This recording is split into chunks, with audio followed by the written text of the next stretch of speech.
especially we're very happy to have our dear guest, senior mentor Shafia, who is the creator of this beautiful body of Maori dances. And I just want to use a little bit of our time for you to travel in the screen to see all the different faces and all the different countries. Just spend a few seconds changing your screen view, because how do I do that? Oh, up here. We have so much diversity at the moment. I'm seeing lots of different countries from Argentina, Asia, lots of countries from Korea, Europe, Latin America. France. Wow. And this is just a beautiful representation of our family. Wow. Kia ora. So the call is going to be very simple. It's going to be divided in two parts. One part, Shafia is going to tell us the general story of how these dances came into life. And of course, that passes through her own story.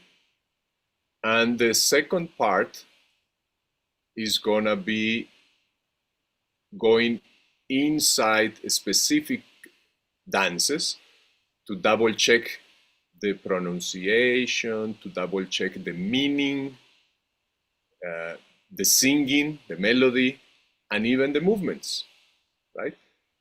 Of course, we are just going to do a few of them because we cannot stay for hours and hours. But hopefully the ones that she has selected are going to be some of the ones that you do. So maybe it's going to be good for you to check on these details on these dances. And maybe if there's any that they really want to right. They could just write it up on the comments and see if there's any there that I've missed. We can make a contest. The dances gets more requests. Yes. Gets to be explained. Yeah, good idea. Good idea. So this is part of the program that we do in DUP International to create spaces where we can have the family together. And I don't know if we'll do a second one this year, but we always try to do at least once a year. So in a way, this is our annual all family gathering happening right here, right now. So let's enjoy. And thank you and welcome. And thank you, Shafia. The room is all yours. Thank you. Kia ora. So let's begin by doing the invocation together. In your own language, I'll say it in the Maori language. And you all say it in whatever language you say the invocation in. E mihi ana, ki te kotahitanga pure. Ko ia hoki te tino taumata, o te aroha, o te whakaro tahi, me te atahua. Kaore he tangata ko atu ia ia. I whakakotahitia ki ngā wairua tūrama katoa. Ko rātou nei te whakatinanatanga, o rātou kua whetu rangitia.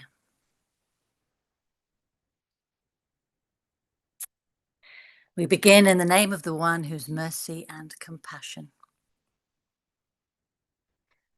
So kia ora koutou. I'm going to start as most Māori people would start by standing up, I'm not standing up, but I'm going to be introducing myself in the way that Māori people introduce themselves. So kia ora koutou. I'm going to start as... So what was that? I don't know, maybe somebody opened the microphone and we got some return. So just to be on the same page, we keep our microphones closed unless we are going to speak, we're going to ask something. We keep our microphones closed. And Vakil, maybe you can make a speaker view for everyone so everybody doesn't have to do individually with their screens. Or do they have to do it individually? Yes, everybody selects their view. Okay, so maybe this is a good time to change from gallery view to speaker view. It's in my control panel is on the top right corner. There's a square of squares, and in there you can select from gallery to speaker so you can see Shafia occupying the full screen.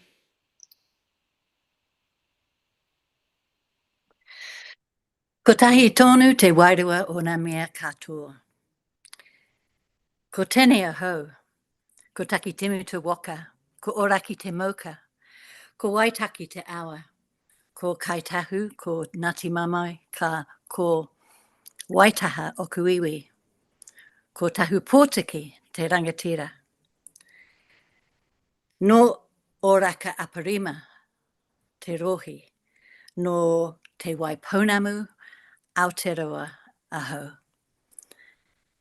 Ko Shafia toku ingoa.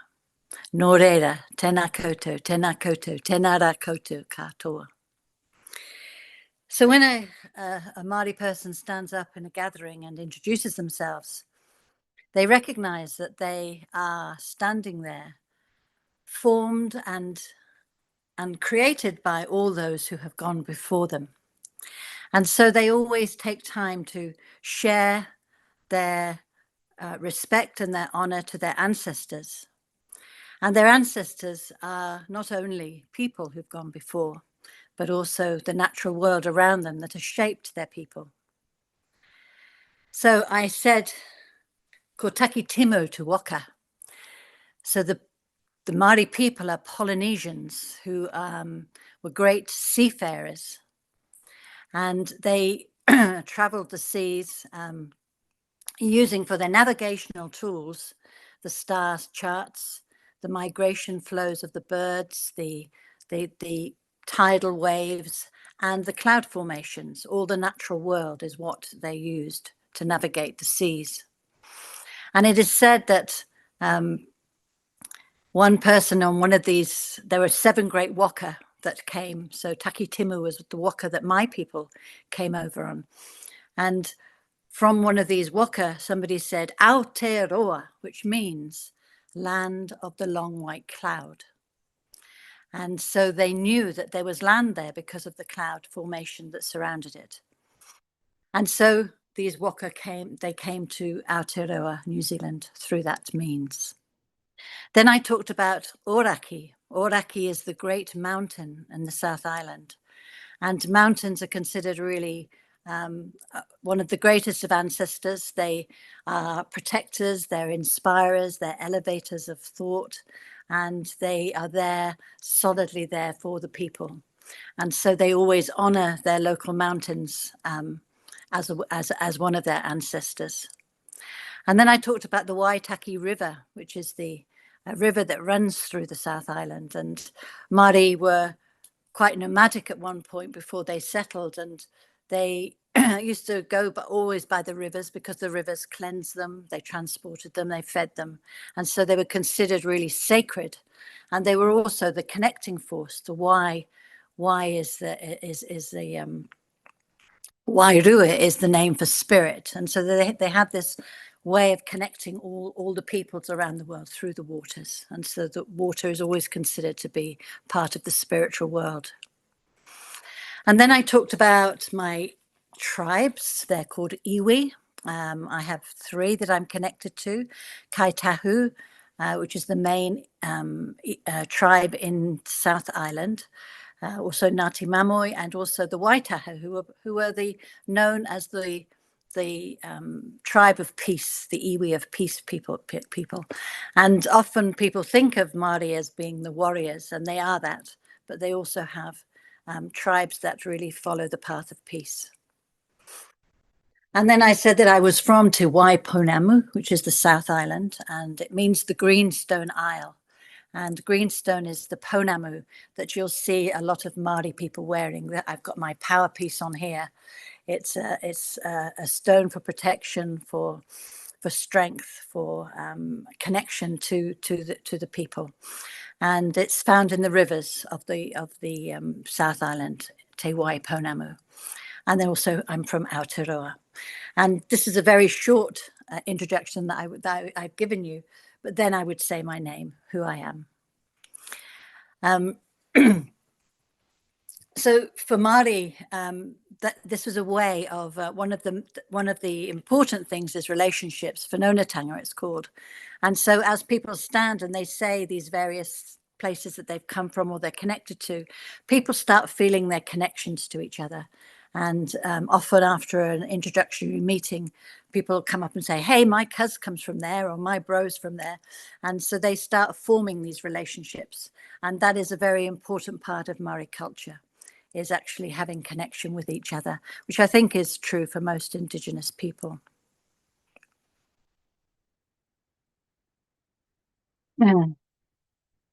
So I think I'm going to tell my story.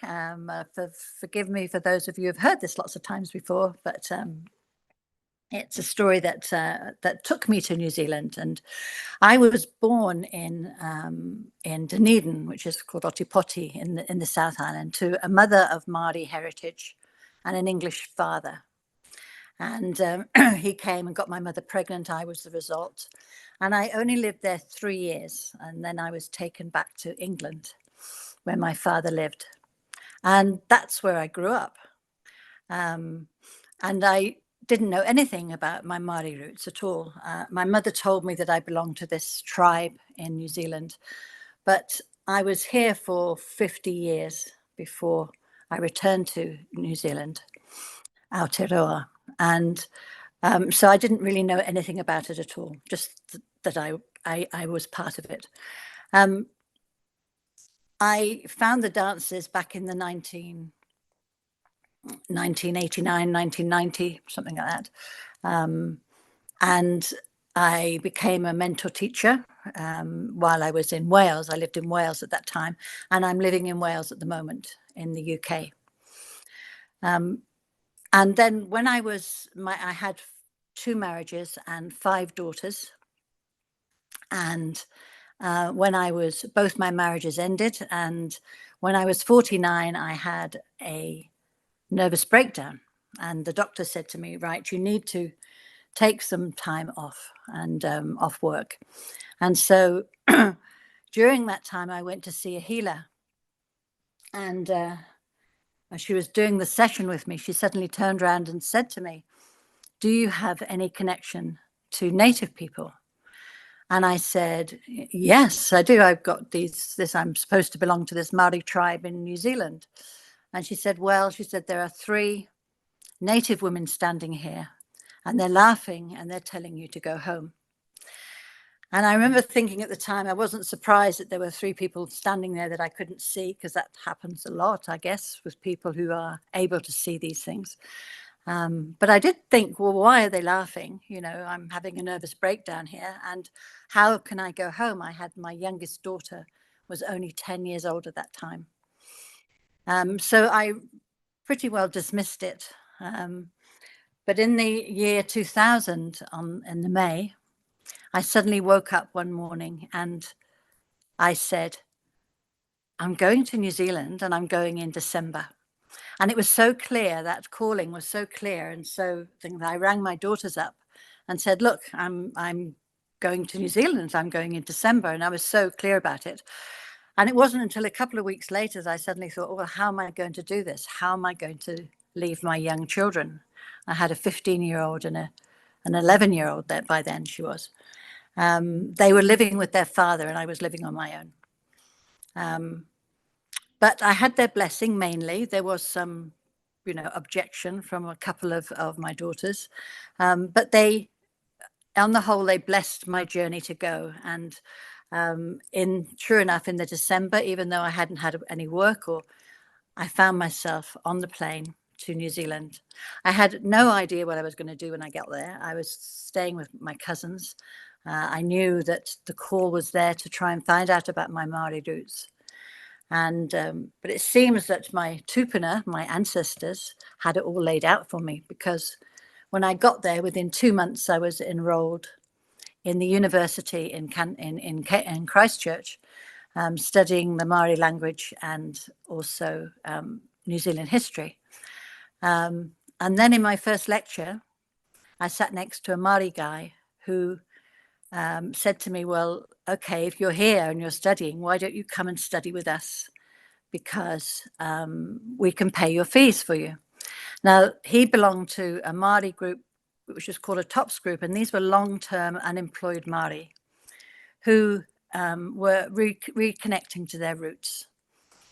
And, you know, like most places that have been colonized, you know, the language had been severely restricted. And so many of them had grown up not speaking their own language, even though their parents could speak it, because it was highly discouraged.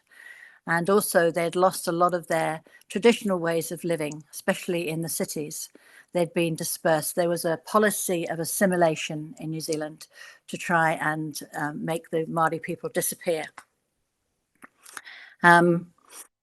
So I worked with them. It was very 4 intense years, and it was a wonderful experience for me. It's very scary in a lot of times, because these were a lot of gang members, a lot of, you know, there's a lot of wounded people there. But there was the family feeling was great, you know, was the exception and the laughter. They were always laughing, which is why I think these Maori women who appeared were laughing, just because that's what they do. I also found out that I had 3 full-blooded Maori women in my whakapapa, Kura, Queenie and Irehapiti, ka mihi nui ki a koutou. And they were the ones who I felt called me back to do this work. I also, the other thing that happened was that I went to a dance meeting when I got to New Zealand, and the dance community there really invited me or nagged me to create a dance training. And so I had trained with Amida Harvey. I was on his first 3-year training. So I initiated a 3-year training for the people, mainly in the North Island of New Zealand, of Aotearoa. And we did, over 11 years, we did 3-year trainings there. And I was very aware that we had very few Māori dancers in our repertoire. There were lots and lots of all the other traditions. And when I finished my degree, all my children had, sorry, I'm skipping a bit back, but all my children had joined me in New Zealand. Within 3 years, they were all living with me permanently in the same city. And I was doing this dance training, and the people there were sort of saying, come on, Shafia, let's do a dance training, in which we did. And suddenly, all these dances, the first dance, the Mihi Te Rangi and Papa, came through. And the dance community was so enthusiastic about it that I think they opened a door in me. And also, and that created the pathway for all these dancers to come through. They were the wind beneath my wings, if you like, to really bring this work through. So I give them my respect, a mihi to them as well. A mihi is when you give honor and respect to people. So ka mihi nui ki a koutou, you know who you are. Yes, so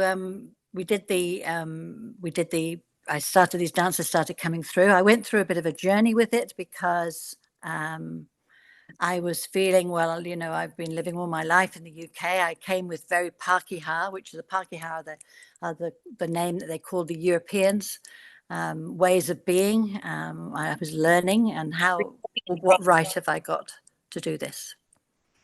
But I looked for mentors, and I found 2 special mentors for me.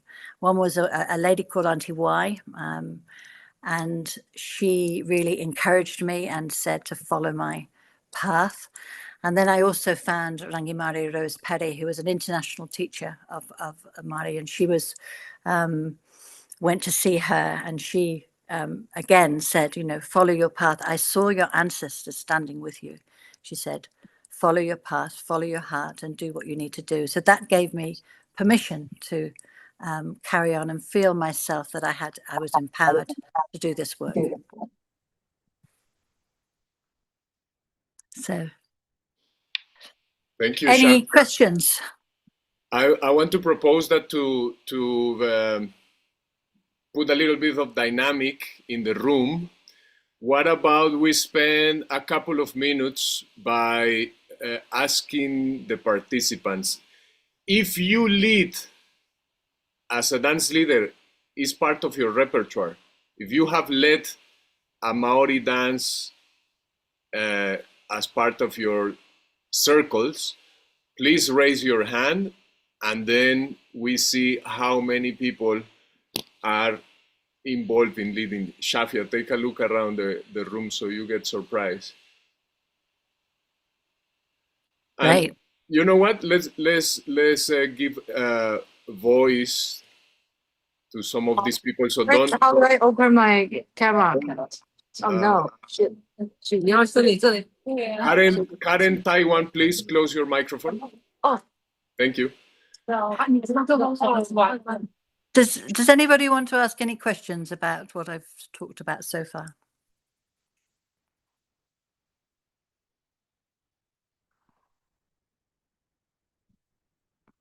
Nope.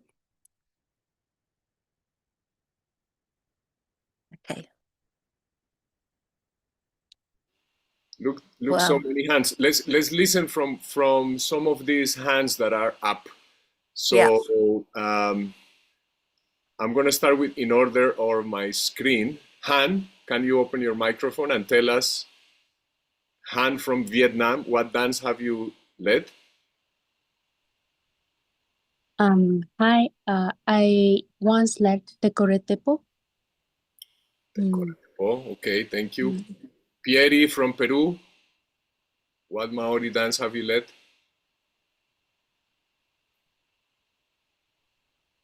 The first time I have led in my life was the Coretepo. So from Vietnam to Peru, same dance. Lin, Vietnam. Te Aroha. Te Aroha. Te Aroha. Super classic. Nicole in Germany.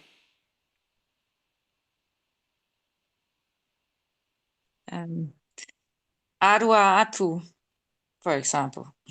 Uh-huh. Ah, really? Cool. I don't know that one. Note in Thailand.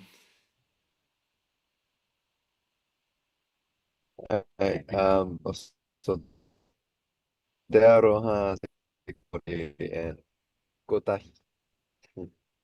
Kotahi, Te Aroha. Kotahi Lucas Tonu. in Indonesia.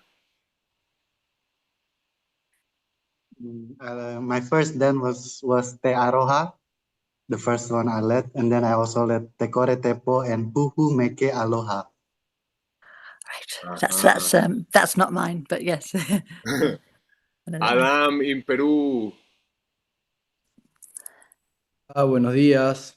Sí, también Te Core Te Po. Te Kore Tepo. Yes, that's the favorite, isn't it? Yeah. Yeah, it's amazing. Nahiba in Chile.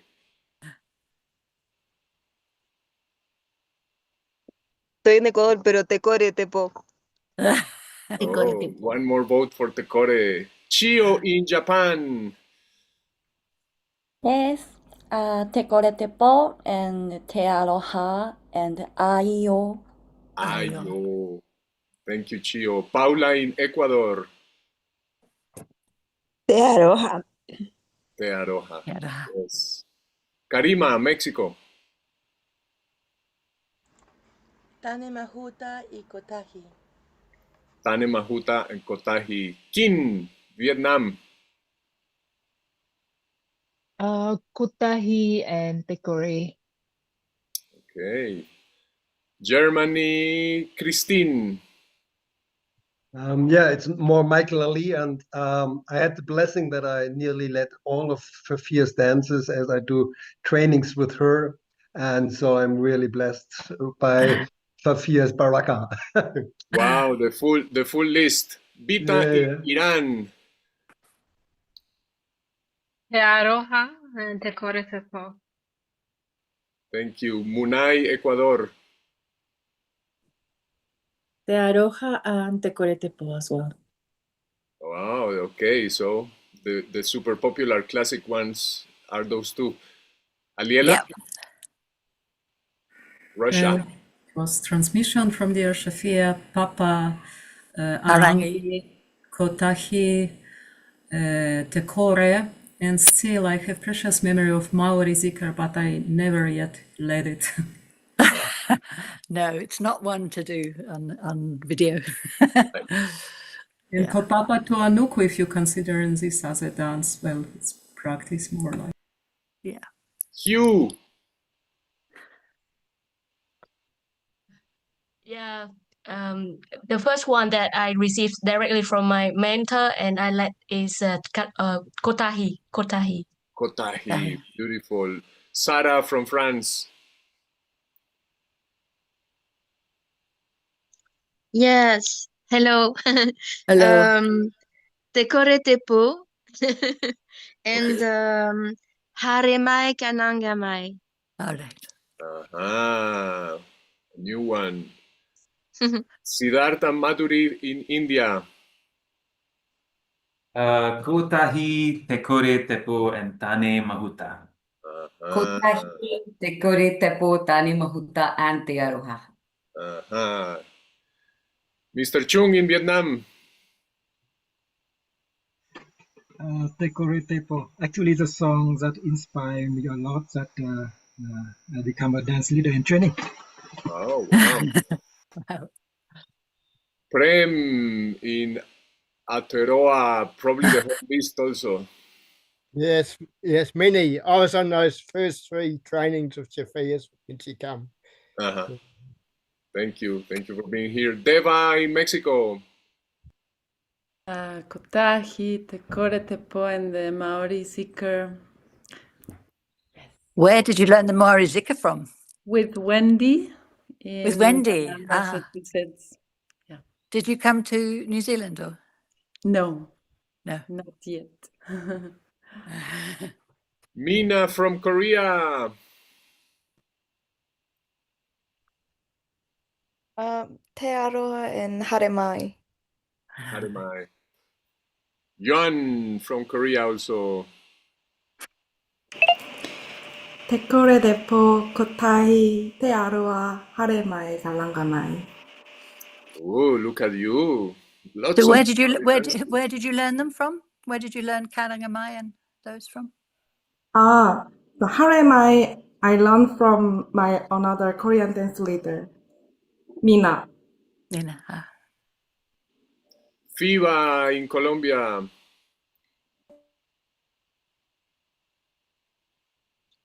You need to unmute. Yeah. Yes. Hello, Silva.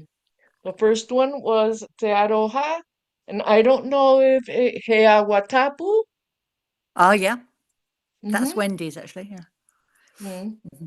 Ah, yeah, I didn't remember that one. The water dance, right? Yeah, yeah. Yeah. Jessie, Argentina. Te kore te po. Yes. Yes, we're definitely gonna study that one. Everybody's mentioned that one, so for sure that one is on the list of deepening today. And Nigel, Aotearoa. Kia ora, everybody. Yes, had the privilege of being with Shafia a number of times, so quite a long list of Maori dances I've been leading at different times. Fantastic. Yeah. All right, so maybe with this we can change to the second segment of the call. We're doing very good in time. It's 7:30 in my Colombian time, so it's half an hour in the call. So Shafia, what about we start with the super famous, popular number one everybody wants to know more about, Te Kore. So just before we do that, I'd like to say that so Te Aroha was a already a song, a waiata, as we call them in New Zealand, that was well known. And as a dance leader put movements to it. And there was a little bit of, tussle about, where that came from, because I think in a lot of indigenous traditions, waiata is seen as a living being, and you just don't go and help yourself to it. You just don't go and take it and then make it your own. This is very much, what colonizers do. And so for me, the dances that I've offered are coming from me, so that they're my gift to the community. But I'd like to say that they are seen through the dances of universal peace, because that was my tradition. That's what I grew up in. So they're Maori inspired dances.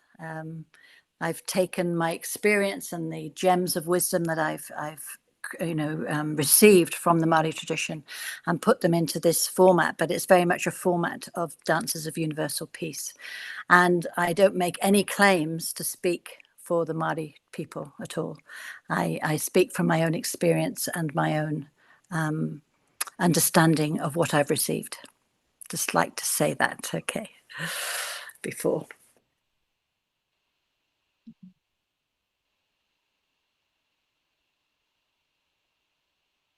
Whoops. Sorry, I'm just going to see if I can get it onto speaker view. Oh, yeah.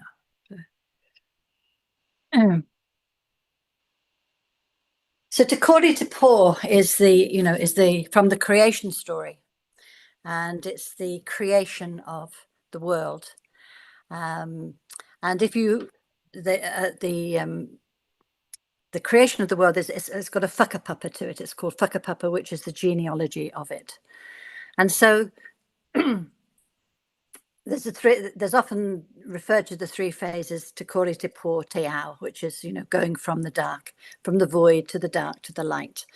And we've taken this as to be a much shortened version of the actual whakapapa of creation. I did this with. I'd like to include Wendy here, who's a friend of mine, because we did this dance together. This was one that came when we were playing. So she is also part of this. Okay.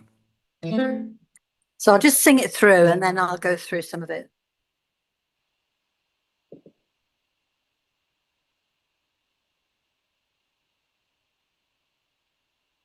Te kore, te kore te po. Oh, Shafia? Yeah. I think let's try to do some adjustment, because in Zoom, when we start singing with guitar, something needs to be adjusted. Okay, do you want me to not play the guitar, just to sing it? No, play the guitar, but we're actually not listening to the guitar, because Zoom recognizes guitar as noise. So if you go into your audio settings, can you do that? Where is that? In the microphone. If you go into the microphone in the left, there's a little arrow, and then in the arrow there is something that says sound original for musicians. So I've got the microphone there, but en español, modos de micrófono. Original sound for musicians. So on the microphone. On the microphone display menu, what are you seeing? I'm just seeing it. It's just muting me or unmuting me. Yeah, don't press the microphone, but press the little pointer on the corner of the microphone. Do you see it? Yeah. Do you have a display menu? Yeah. Okay, find something called original sound for musicians, kind of in the middle of the menu. Switch to phone, leave computer, audio settings? No. No? Where there is a segment called microphone modes. Oh, yeah. inside microphone modes, there's something called original sound for musicians. No, it doesn't say that. It just says background noise suppression.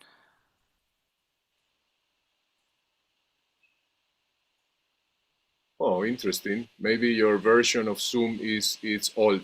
So I think she has my version, and she has to go to the configuration of the audio. So audio settings, go to audio settings. Yes. Mm-hmm. Audio settings. Oh dear. Yep. Okay. And then she will go below to, and it will set original sound for musicians. Just Oh far yeah, below. I see it. In the menu that displays, go down. Oh yeah. To microphone modes. Microphone modes. Okay. Oh, sorry, I'm not very good at this thing.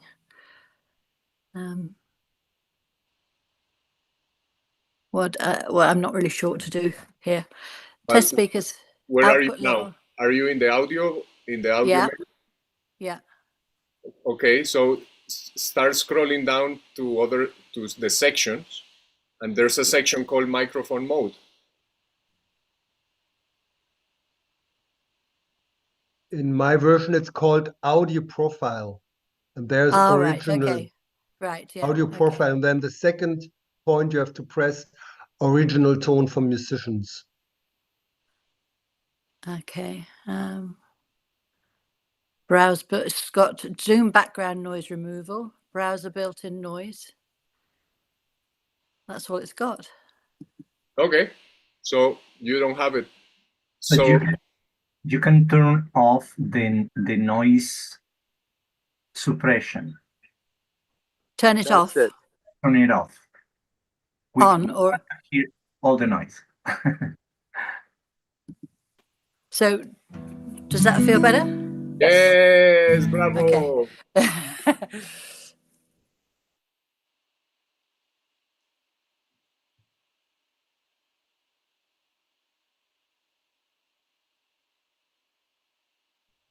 Now she's frozen.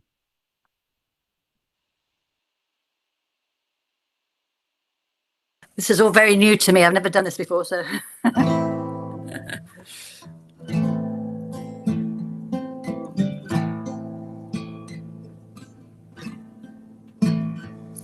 Te kore,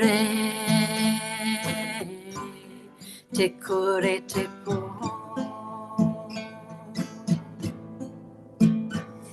Te kore, te kore te po.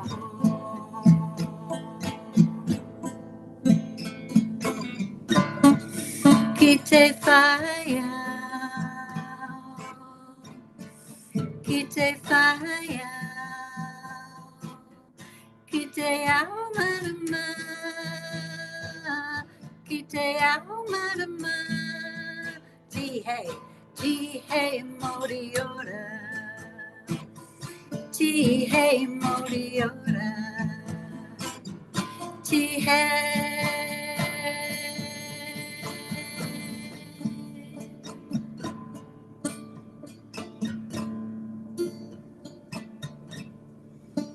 Maori ora. So when we're doing this dance, when we're in Te Kore, we're in the void, which is the where there's nothing is felt, nothing is seen, nothing is heard. It's in that place where all is potential. And into Te Kore was born Te Po.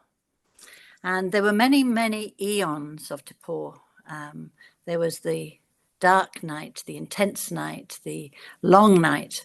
And then there was the night of feeling, and then the night of yearning, and the night of turning towards the world. So that went on for many, many eons. Are you hearing? Is this okay? Yeah, it's very okay. And actually, I just discovered that details on the melody that is different to the way we've been doing it. So at some point, I think will be nice to sing a few repetitions. Oh, okay. But yeah, it's okay.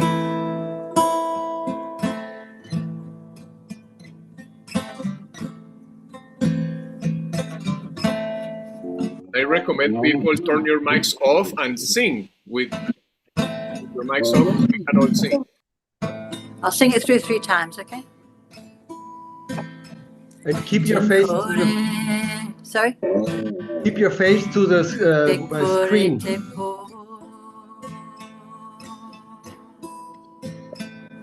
Te kore,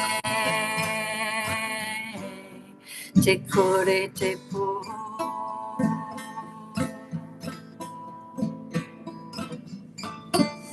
Ki te whaia,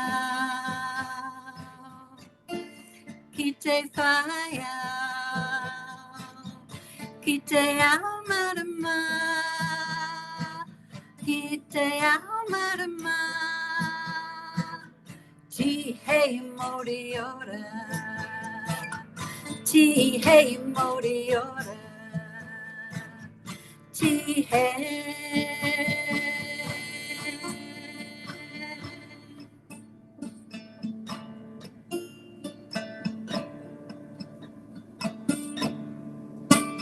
Maori ora. So in this part we're turning out to the void again, and don't be too quick to go back into the dance.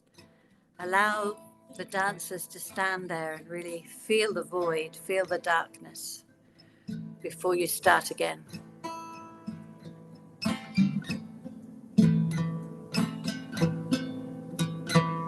Te kore,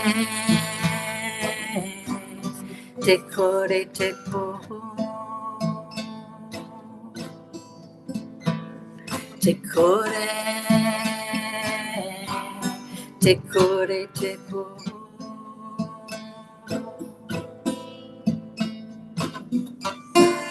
Ki te whaia,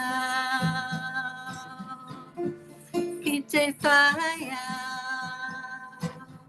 ki te ao marama, ki te ao marama. Ti hei Maori ora, ti hei Maori ora, ti hei.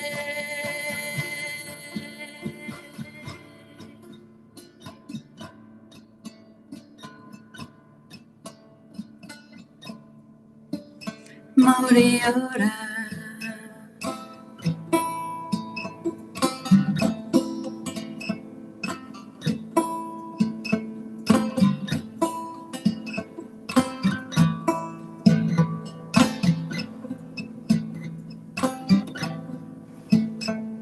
Te kore, te kore te po. Te kore, te kore te po.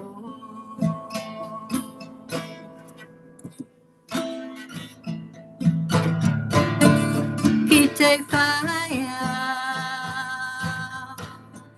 ki te whaia, ki te ao marama, ki te ao marama. Ti hei Maori ora,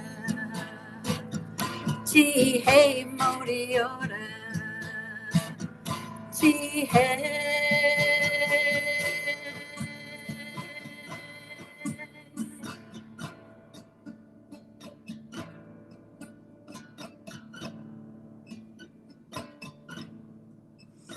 Maori ora.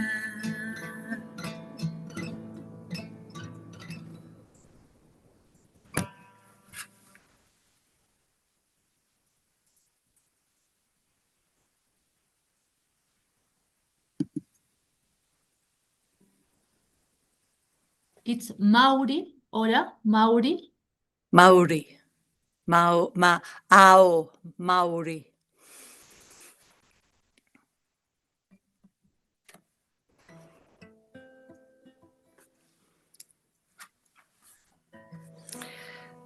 So the important part of this dance is that, as I say, we're in the void and we're in the darkness, and then we're stepping back, and as we do this movement where we're coming back over and coming in, it's that feeling of condensing, the heat and the power that comes before we actually explode back into the light. And Kite Whaiau is the first glimmer of dawn, the first glimmerings of light. And so as we're stepping back, if you try and imagine like the sun rising over the horizon, gradually getting lighter and lighter and lighter, so the energy is building then. And then Kite Ao Marama is the full light of day, the bright light of understanding. And so that's when we're spinning around and feeling that full light of day. And then Tihei Moriora is there is life. And it means really the sneeze of life, because when a baby is born, they often sneeze. It shows that life is there. And so then we're really going into that last part where we're really being full of life. And then as we raise our hands, and we're just gradually going to be turning out back into the circle, out of the circle, and allowing the Maori order to come back down to take us back into the void. So any questions around that? Or... Can we double Yes, check Shafia. the movements? I have a little question, Shafia. Yeah, do. When you do that return to the void, you just decide on the energy of the moment, how long that is going to take? Yes. Yeah, there's nothing, just feel into it, really. It's not established as so many beats. No. Just how you feel in the time. But just allowing that spaciousness, that's the quality of the void, and to call it and to pour is that spaciousness. So not rushing it and not going straight back into the livingness of it, so just feeling into that. Yeah. Thank you. What struck me, Shafia, is that I really feel softness in it. The way you interpret it. Yes, I mean it's a bit more difficult to do it when you're in the dance. There's a lot more energy there that goes. Because the way we've done it in France, because it's a popular dance. Yeah. We do it more, like the haka dance. Do you? Well, I'm asking you then. So well, the haka bit is towards the end, isn't it? Especially on the Tihei Moriora, that's where you really get into that life force, But the other is just the stirrings, the stirrings of potential, and then the stirrings of life, and then gradually it builds up until you really feel that haka energy. So it's really taking it through that transition of going from the void into the dark, and then into the light, and then into full life. Okay, thank you. I have a question. Yeah. I'd like to ask you, you did the Tekore Tepol in two different ways. Tekore Tepol, the syllables following one with another, one directly. And the other time you did Tekore Tepol, stopping in this Tekore Tepol, one directly. Tekore Tepol or Tekore Tepol, which one is the right one? Okay. This is a living dance. So I think one of the things I often say to people is don't get too caught up in doing it right, because you're going to bring your own interpretation of this. you know, this life force, the way that you're feeling it. And so, you know, I don't want people going out there being clones of Shafia. You know, these dancers are living dancers. They change, they move, they're different in the moment. And so, you know, I want to give you permission to do that, you know, just to how you feel and how it comes through you at that time. Okay, thank you. Yeah.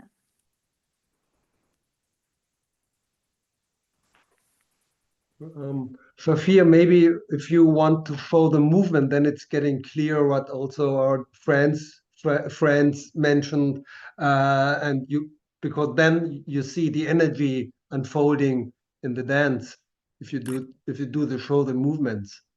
Yes, I mean, I was just sort of feeling a bit sort of awkward about this because of the way I have to put the video, and I was thinking that maybe we do have this video. We do have this on video, where you can see it in a group energy and how it's done. So, yeah. So I think what to do is I can go through some of the more micro movements with you, but actually I think I'd prefer to send you the videos, those who want to do it, and we'll get them sent to you so that you can actually see them when we're dancing properly in a circle. It's very, you know, I find this medium quite difficult to sort of work with, really, because you're not in the moment with it. You know, it's like trying to convey something that that doesn't quite work for me over the video, sort of. Is that okay for people? That's okay, Shafia. Understandable. We were talking with Shafia beforehand that in order to not everybody writing to her individual messages and individual requests, we use our mentors. So in that way, she just have to send those videos to, I don't know, 8-7 mentors, and then the mentors will distribute it to their mentees. So if you're a mentor and you're in this call, we can sort out those video materials. Mm-hmm.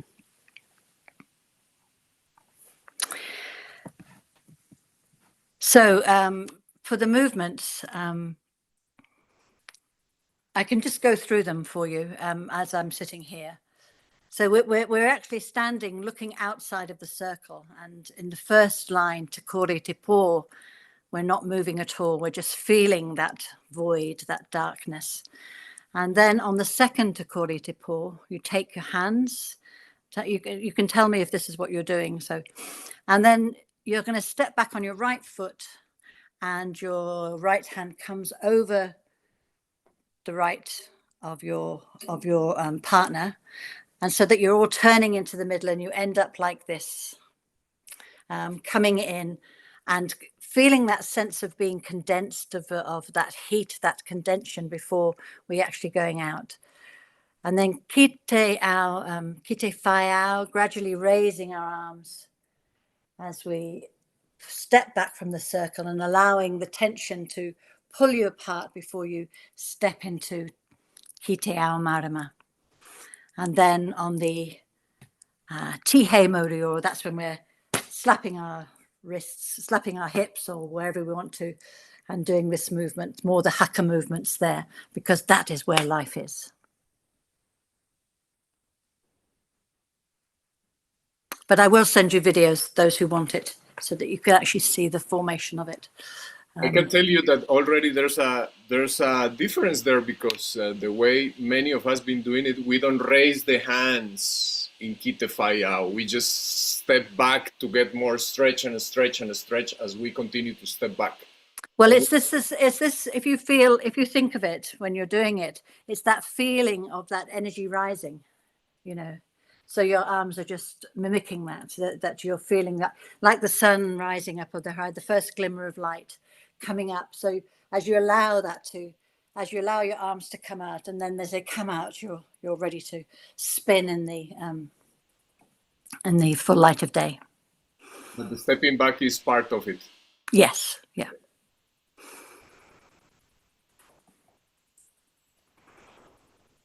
So it's just interpreting the feeling of the dance, more than if you just keep your hands there. It's sort of like, it's more of a sense of rising energy. There is a question I always had for myself, which is that if in the Tihei Moriora, in the third Tihei, the one that you make it really long, do you also clap in your legs in that third Tihei? Yes, because you're coming up, and then it's sort of gradually you're sort of feeling yourself going back into the void. So it sort of slows down from there, and then you're turning around to face out of the circle. Got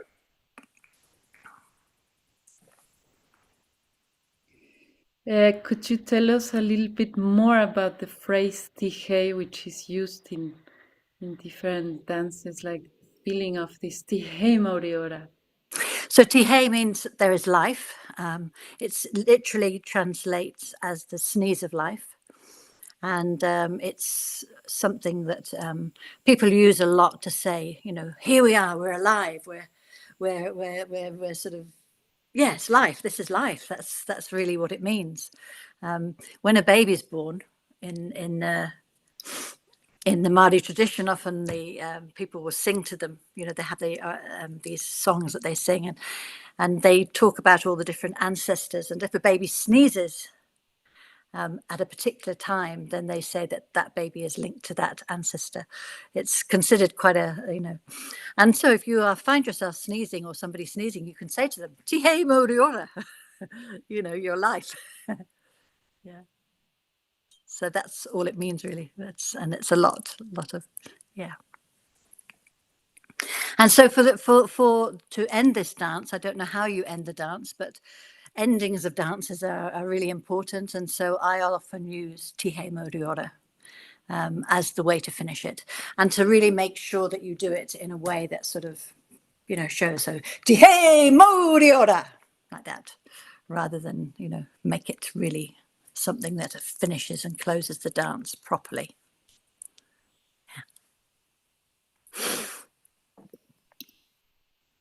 And someone is writing in the chat the instructions for Awatapu and the word for Tihei Moriora. And the second phrase is written Ki Te and then Phi. WH. WHAIO. So WH you pronounce like F? Yeah, there's no F in the Maori language. The F is always pronounced by the WH. Right, but the sound is like F? Yeah, Phi. How? Yeah. Phi. Okay, thank you. Yeah.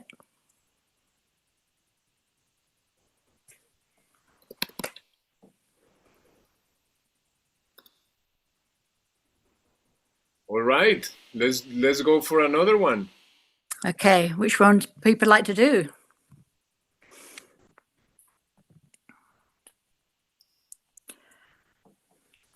Well, you mentioned before in the call that you really wanted to cover Tane Mahuta because it has such a powerful story behind. So what about we go for that one? Well, I think for me, this dance came through on a Māori weekend we did at a place called Shada, which is a Sufi retreat in Aotearoa, and we were doing some of the Māori dances, and we were standing in this wood, and I could feel this dance. I could feel something happening. I didn't know what it was, but I just said to people, "Right, let's just wait here. Something's happening here," and it just downloaded, and I just started singing and dancing it there and then, and there was no cooking. It was just came through exactly as it is.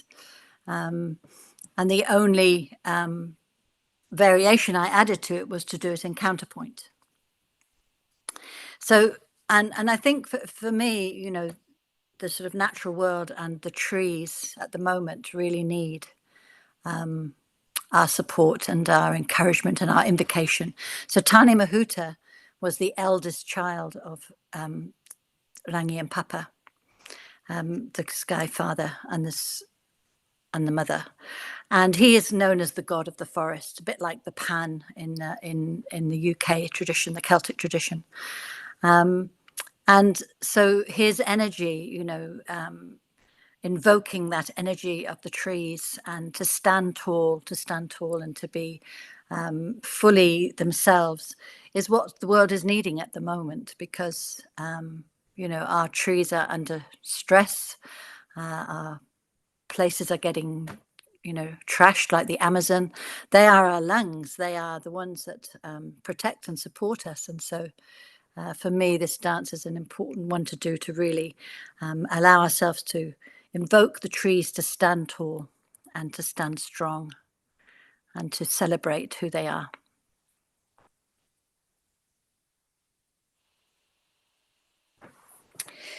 So there are two dances that I don't tend to play instruments with. This is one of them, and the other is the Mihi Te Rangi and Papa, which is we should have probably done before this actually, but so because I think when there's an invocation involved, when you're really calling these energies down to earth, for everybody to be there doing it together, and not sort of distracted in any way. I mean, musicianship's great. I love it, but also for everybody to be doing the same movements at the same time and really invoking this energy. And so for me, it's non-musical, you know, no musicians for this one. I don't know whether that's how you do it, but yeah. So, shall I sing it? Yep. Tane, Tane, Tane Mahuta, etu, etu. Tane, Tane, Tane Mahuta, etu, etu. Tane Mahuta, te atua o te nahere. Tane Mahuta, te atua o te nahere. Tane, Tane, Tane Mahuta, etu, etu. Tane, Tane, Tane Mahuta, etu, etu. Tane Mahuta, te atua o te nahere. Tane Mahuta, te atua o te nahere. So that's the chant. Now, actually, what I didn't do at the beginning was to talk about the wiri. The wiri. Have you noticed that people do a lot of this in the dances in the Maori tradition? So the wiri is the Maori, or the life force that flows through us. You know, we're made up of energy, and we don't often feel it because we are you know, static. We're quite dense, and so the Maori, the life force, is all that sort of the electricity, the electrons, the protons, the atoms, all moving around inside of us. And when we do the wiri, we're actually activating that energy within us. And so people say, well, how do you do the wiri? We don't flap. We just try and allow it, thinking that it's sort of like the shimmering of light coming from a hot pavement or from a land, or for the shimmering of light on water, or the tree or the leaves just gently rustling. And so just allowing that energy to flow through you. So what I try and do with people is to sort of get them to stand with their arms relaxed and just really allow the wiri to happen, rather than actually try and force it. And to actually get people at the beginning of a dance to stand and wiri. So I'd say, kia wiri, kia wiri. This gets people to stand and wiri, and then you can teach the dance after that, and it just helps to raise the energy, the vibration within each one of us.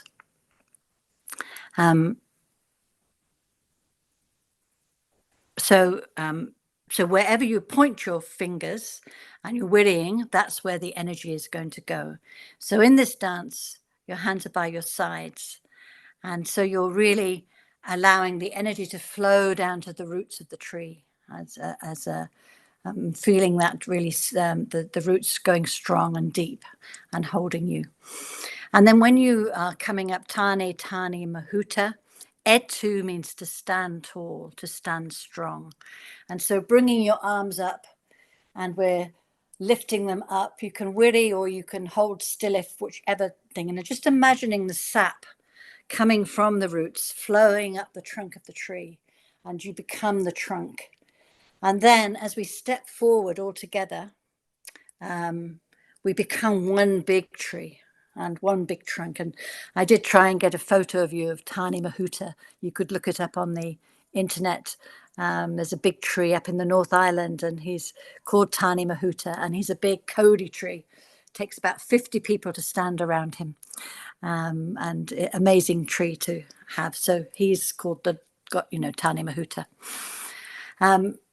So our hands are up here, we're forming the big trunk, and then we're turning out to the circle, and then our arms become the branches, our fingers become the leaves.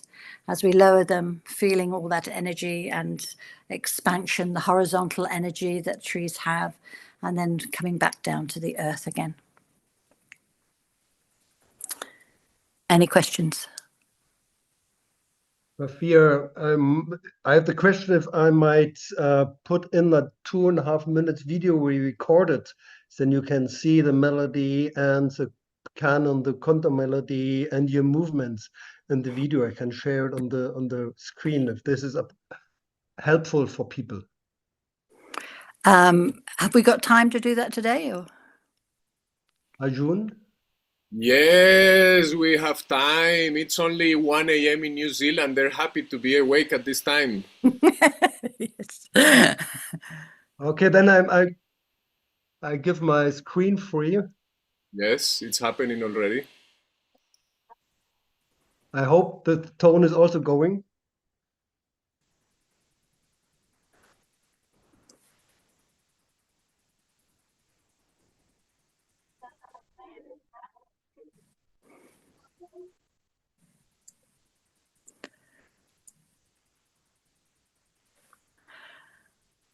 It's very jumpy. It's not flowing, and we can't hear it.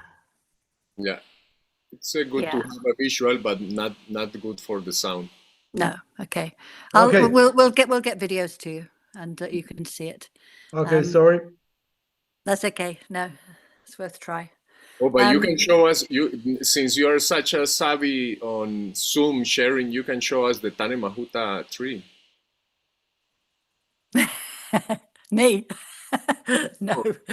Say it again. I said, okay. Okay, yeah, I can show. I look for it, and then I. Okay, thank you. So, any questions about that dance?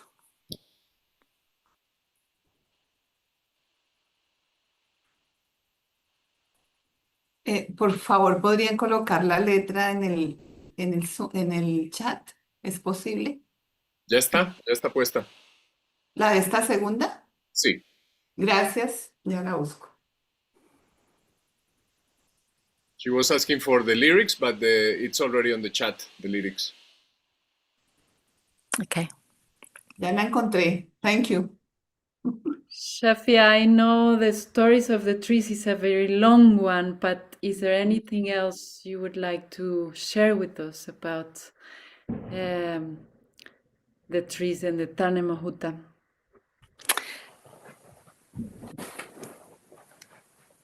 Well, Tane, I probably what I should have done was the Mihi Te Rangi and Papa first, because Tane Mahuta has a very important role in that. He was the son, the eldest son, who separated his parents, and the great sacrifice that it's known as.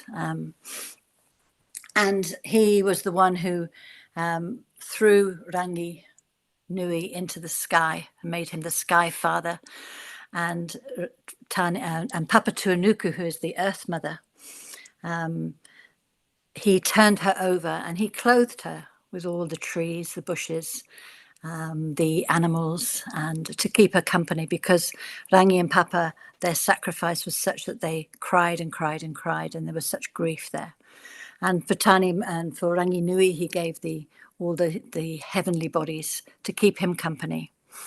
And so he has a very important role in the Maori tradition. He has other roles as well, but his main role is the god of the forests, and all the life on earth on Papatuanuku. Yeah.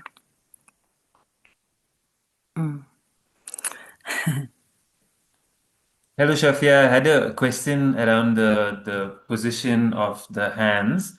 You mentioned at some point that the hands are actually horizontal representative of the branches.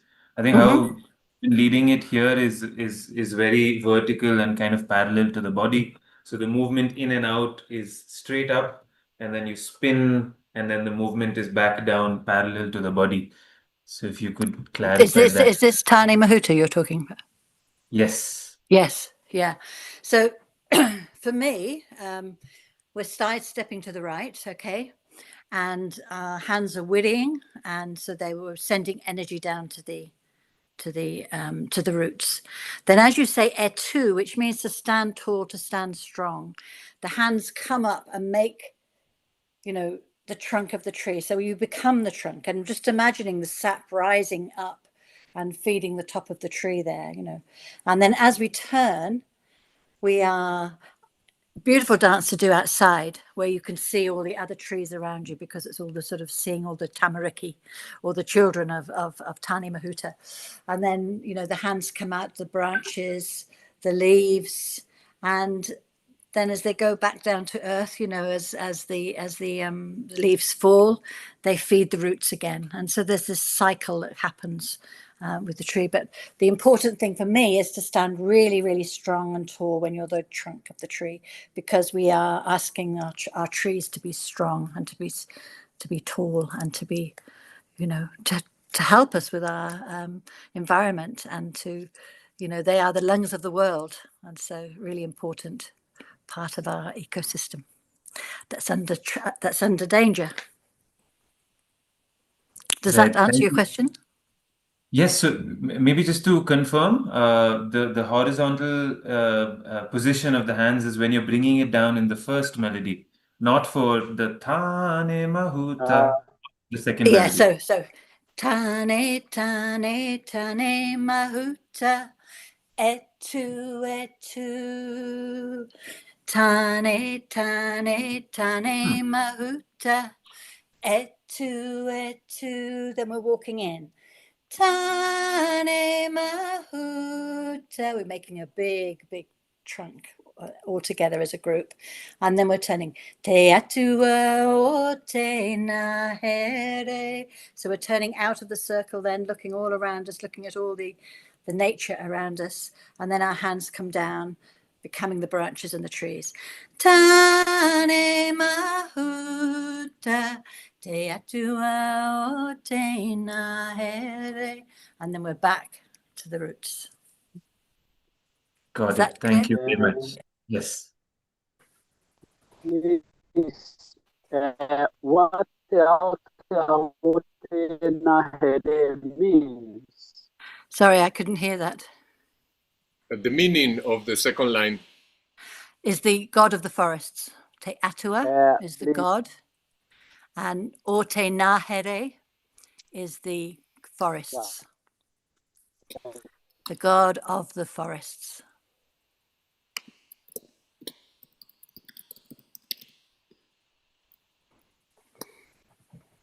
Fantastic. I think we're moving at a very good speed now.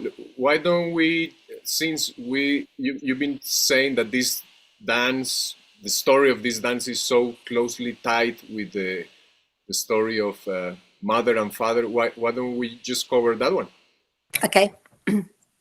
So just to tell you, I'll try and tell you a shortened version of the creation story.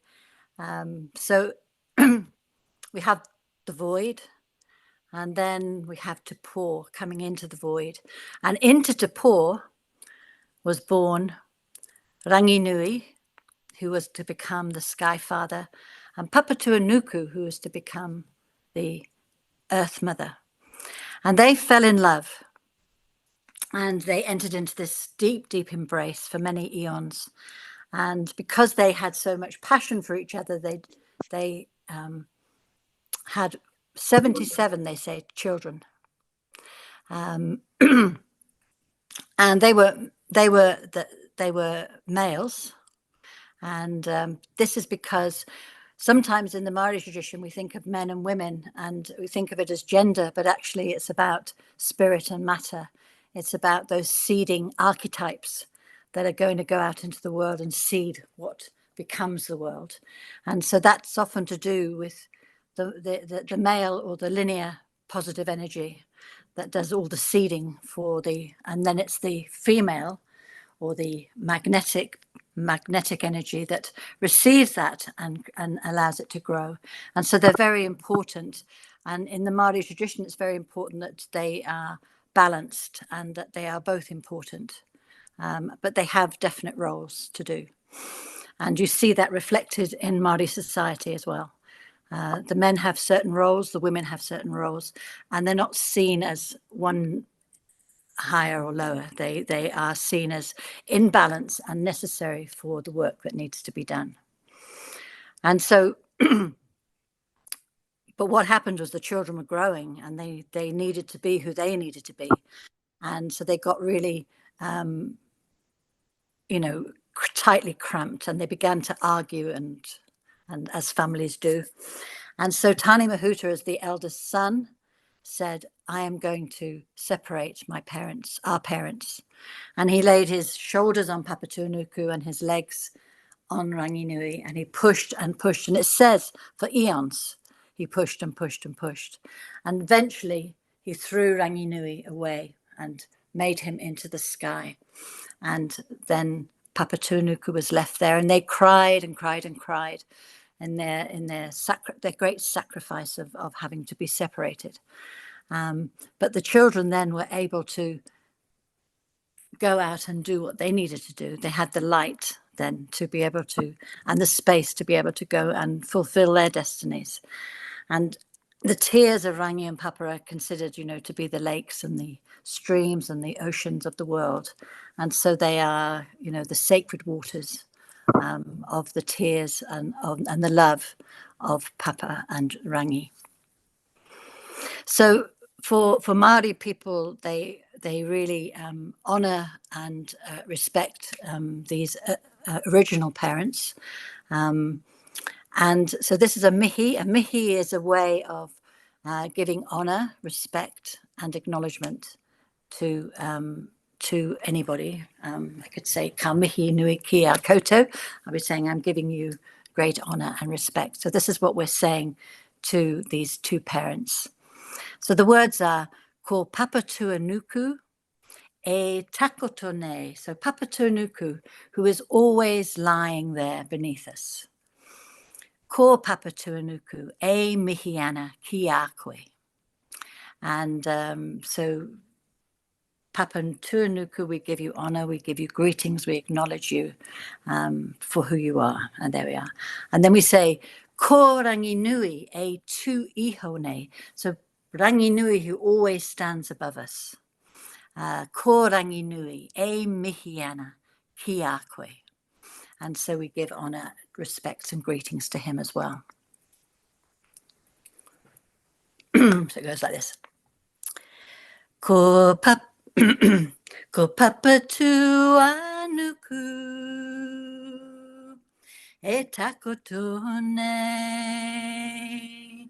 Ko Papatuanuku e mihiana ki a koe. Ko Ranginui e tui hone. Ko Ranginui e mihiana ki a koe. Ko Papatuanuku e takotone. Ko Papatuanuku e mihiana ki a koe. Ko Ranginui E tui hone, ko Ranginui, e mihi ana ki a koe. So that's the chant. So the movements, I'll just do a little bit more of the movements for you, and we'll send you the video so that you can see it. But so when you teach this dance, say kia wiri, which means to wiri, forward to wiri. It means may wiri. It's a command. So when you wiri, and again you're stepping to the right, we're saying ko Papatuanuku e takotone. So Papatuanuku, who always lies beneath us. And we're stepping on her as we step forward. And our hands are above the heart, in front of the heart when we do this. And the heart we use a lot because here, Papatuanuku and Ranginui, in us as children of them, of children of spirit and matter, this is where we hold that energy. We can come together as spirit and matter in our hearts. So, ko Papatuanuku. And then this movement that we're doing is a movement that shows that it's fixed there, okay? E takotone, and then we wiri as our hands go down. And then ko Papatuanuku. Don't know whether you can see, I'm going to be putting my hands over here. Can you see that? Yeah. Which is over the womb area. And this is known as the Whare Tangata, the house of people, where everything is born from, the womb. Ko Papatuanuku. And then we are wiring as we spread our arms out. E mihi ana ki a koe. Down, facing towards Papa. And then the right hand comes up. Ko Ranginui. The left hand stays down. And so we are connecting Rangi and Papa up through our hearts as we do this. Ko Ranginui. And then our left hand comes up. E tui hone. And honoring Ranginui above us. Then our hands are clasping and we're coming back to the heart because here we are bringing these two energies together here in our heart. Ko Ranginui, e mihi ana ki a koe.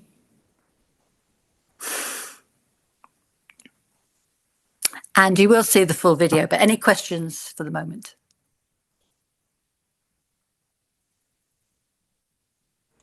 Could you do it once more, the whole thing? Even Yeah. though you're going to send the video? I'll try and... I can't, I have to walk there, so hang on, let me see. And I invite all of us to also stand up because it's better to get it in the body than only through the eyes. Let me see if this works. I'll put it on view. Oh, hang on.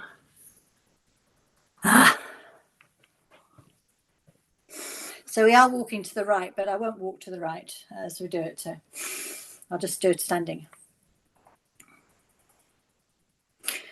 Ko Papatuanuku e takotone. Ko Papatuanuku e mihi ana ki a koe. Ko Ranginui e tui hone. Ko Ranginui e mihi ana ki a koe. Ko Papatuanuku e takotone. Ko Papatuanuku e mihi ana ki a koe. Ko Ranginui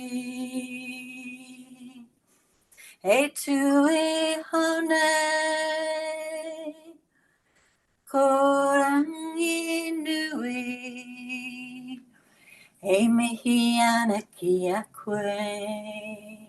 Kia papa, e mihi ana kia koe.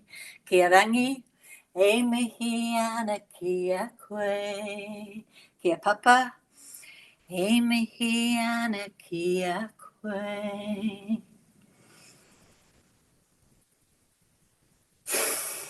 And then to close this dance, you'd say, Tēnā korua, tēnā korua, tēnā korua. And the reason you say that is that in the Maori tradition, if you're talking to one person, you'll say tēnā koe. If you're talking to two, you say tēnā korua. And if you are three or more, it's tēnā koutou. And then if you're including yourself in all that, it's tēnā tātou. So here we are addressing two entities. And so we say tēnā korua, tēnā korua, tēnā korua. Dear Shafia, may I ask a question? Yes. I dance this dance, the different leaders, as a walk around, and another version we were facing center and making side steps. So, and now you are staying on the place. So what is it? Well, I'm staying in place so that you can see me because it's a bit difficult. But normally I would be walking in a circle facing towards the right, going clockwise direction. Okay, so we're not facing center, we're facing a clockwise direction. You could, when you're walking, yes. And then you do face the center when you come to the whare tangata bit. Okay, for this part. Okay. Yeah. Shafia, you're walking 4 steps to the right, then you do sidestepping 4 steps. So maybe you just do it again with movement, because this is really, I appreciate if you just do it one more time with movement. I think it's getting clearer because you do, Yeah, I don't know whether people. I'm going to go out of thing if I walk, aren't I? Yeah. But so okay, so ko Papatuanuku. Then as you do this, e takotone. Then you're sidestepping. Ko Papatuanuku. E mihi ana kia koe. Then you're coming in. Ko Ranginui e tui honai. Ko Ranginui e mihi ana kia koe. I can't really see what I'm doing. Does that seem clearer?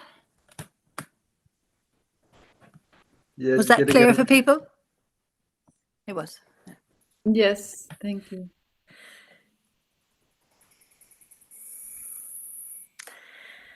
Thank you, Shafia. That was fantastic. It was. We've been in the call 1 hour and a half, but this is such a rare opportunity that maybe we do just one more. Do you have energy for one more? I do. But if we're going to close, I was thinking maybe we should do the A-I-O. Because then we can close. I mean, how I can do another one and then just finish on the A-I-O. We don't have to do too much. Okay. Shafia, do you just want to say the sentence for Te Aroha? Because in the beginning you mentioned Te Aroha, and there's a change which is asked that it will edit, and this community will know about that. Yes. So we're saying Te Aroha, Te Whakapono, Te Rangi e, Tātou e. So so what we're doing is we're missing out mete. So it's Te Aroha, Te Whakapono, me te rangi e, tātou e. So it's just me te rather than just te, which means the love, the truth, and the peace. So me is and. And one of our Maori people who've joined the dances in Aotearoa, New Zealand, has suggested that would be more grammatically correct to say it like that. Shafia, excuse me. You mentioned at the beginning about this water song. Oh yeah. I have that request because I feel interconnect us with the faraway lands of your ancestors. Okay, you want to do that one? Or maybe just talk about the song, or shortly, briefly, whatever you want to share us about it. No, I'll sing it for you if you like.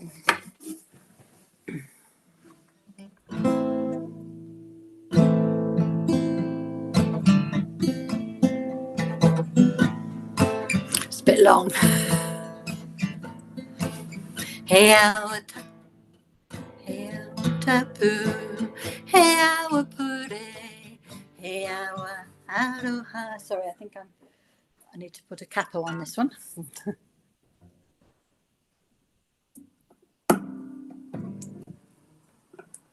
So capo 2. So ka mihi nui ki a Wendy. This is her dance, and she was a friend of mine from Aotearoa, New Zealand, who we worked well together. I'm the fire and the fire person. She's the water person. So any body of water that she was near, she would always go into, and this is her dance that came from there. Hey, awa tapu, hey, awa pure, hey, awa aroha. Hey, awa tapu, hey, awa pure, hey, awa aroha. Hey, re ana, hey, re ana, hey, re ana, hey, re ana, hey, re ana, hey, re ana, hey, re ana, hey, re ana.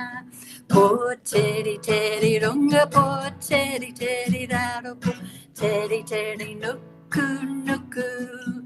Po teri teri runga, po teri teri raro, po teri teri nuku nuku. Matapuna, matapuna, matapuna, matapuna, matapuna, matapuna, matapuna, matapuna. Kote kotai tanga pure, kote kotai tanga pure, kote kotai tanga pure, kote kotai tanga pure.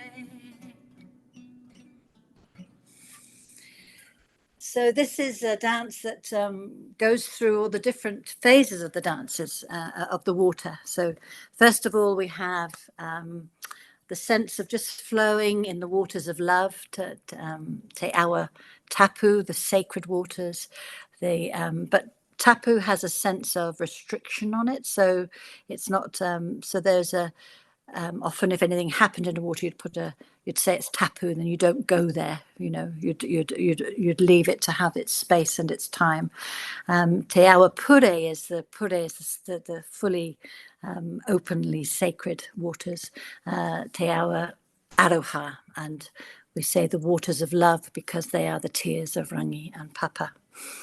And then hereriana means to flow, just starting to flow. You get those little sort of shimmering, flowing bits that flow along. And then poteri teri runga. So runga is above. Poteri teri raro is below. Poteri teri nuku nuku is, and it's that sense of when you see the waters coming up against rocks, and they go over, they go under, and they splash, and so when you're dancing it, you're sort of going around and under and splashing against each other. That sort of energy of the dance. Matapuna is the springs, the sacred springs where the waters come up and feed all the waters. And then when we sing Kotahi tanga puree. That's the unity. So that represents the oceans. So where all the waters flow to the oceans and they all unite there. So yes, a beautiful dance to do, especially outside. And we'll send you a video as well of it, so you can see. Does that help? Good.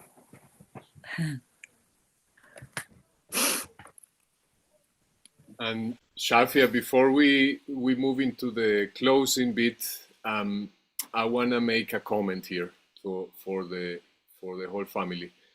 On the one hand, I want to tell our friends here gathered today that for Shafia has been such a beautiful surprise that her dances are so widespread. She couldn't believe me when I start saying her to, oh no, this dance and this dance and this dance are done in so many countries. And she thought maybe it was one dance or maybe two, but actually it's a beautiful surprise for her as a further, as a mother, as a midwife of these dances, to see them so spread out. And at the same time, not only with Shafia, but with other senior mentors, we've been talking about this dichotomy, this dance between, okay, how much we want to make these dances available on videos, on libraries, how much we need to take care of the living transmission of these dances. So in the case of the Maori dances, that they're coming from such a strong embodied experience, the way that she envisioned this transmission was that people will basically learn them directly from her, because in a concentrated workshop to deepen into this. And many other dance teachers have done the same, like Sadi with his Aramaic body of work. And at the same time, our senior teachers are understanding that in order for these things to continue, they have also to release a little bit of these dances into the system, because it's hard to try to really have full control, because they have a life on its own. But at the same time, it is our job as community, so this is a recommendation for all the dance leaders here, that even though we have now this access to these videos, maybe we can at least wait to have a direct experience of the dance. So if one of the dances that we've been teaching today is a dance that you already receive, then of course go ahead and improve with the teachings of Shafia of today. But if it's a dance that you have not received, you've never danced it before, you've never experienced it before, even though now you have the movements and the melody, maybe wait until you can dance it in your body and you can receive it. So we're trying to find a balance between full control and secrecy, and only a small group of people can do the dances, and no videos and no public, and through the other extreme, which is that everybody do whatever they want and no need for direct transmission. So this is a invitation to help us keep this balance, and also a gratitude to Shafia for being so grateful to open her material. Thank you. Thank you.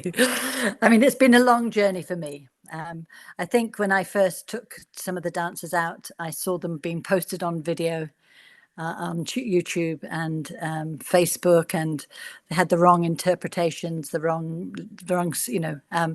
So I felt very protective of them, but I also see that they are touching people, and I think the indigenous soul in people is calling for indigenous wisdom to come, whichever way it comes, and so want to try and make it available, but in a way that I hope is respected, and also more in in its context rather than just a dance that you just learn and just dance, that you understand where it comes from and how it was and what's behind it, what actually gives it its life.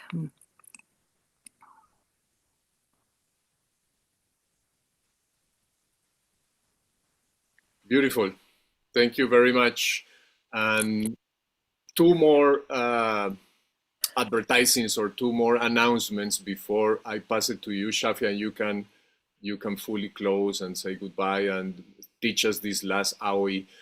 The first one is that if the stars keep aligning and everything keeps flowing, we're gonna have Shafia for the Latin American camp.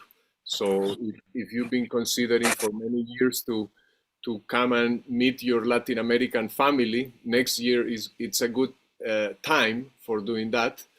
The second announcement is that this type of calls of meeting senior teachers and being able to ask them precise question about their dances, we're very happy to keep organizing them for you, for the dance leaders community. And of course, it helps a lot if you also tell us what you need. So don't hold back from proposing events yourself. You can propose to us as the dance network, I don't know, organizers, leaders, whatever. You can propose to us, oh, wouldn't it be great to have an event with this teacher and that teacher because, you know, in our country or in our continent, we're really thirsty for this and that. So don't hold back in proposing this type of events. We'll be very happy to organize them for you. All right, Shafia, with a lot of gratitude and respect and honor and good wishes for your health and your heart and your soul. Close us. Thank you.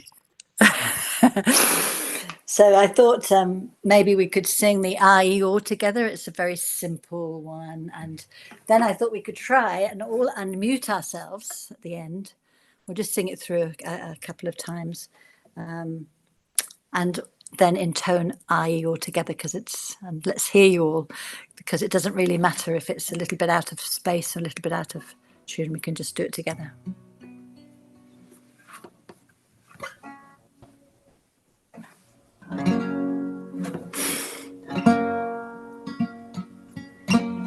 So this dance is the A-I-O, is the creative force. The A sound is the mother sound, the sound for the mother. The O for the father. The E is when you get the polarity, you get the tension to create. And so it's the creative force, the creative vowel sounds. And we're saying A-I-O Matua, which is the divine parents, or and A-I-O Wairua, which is the divine spirit, as they come together.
So let's everybody unmute yourselves, and we're going to be intoning A-I-O together. Just see how it sounds.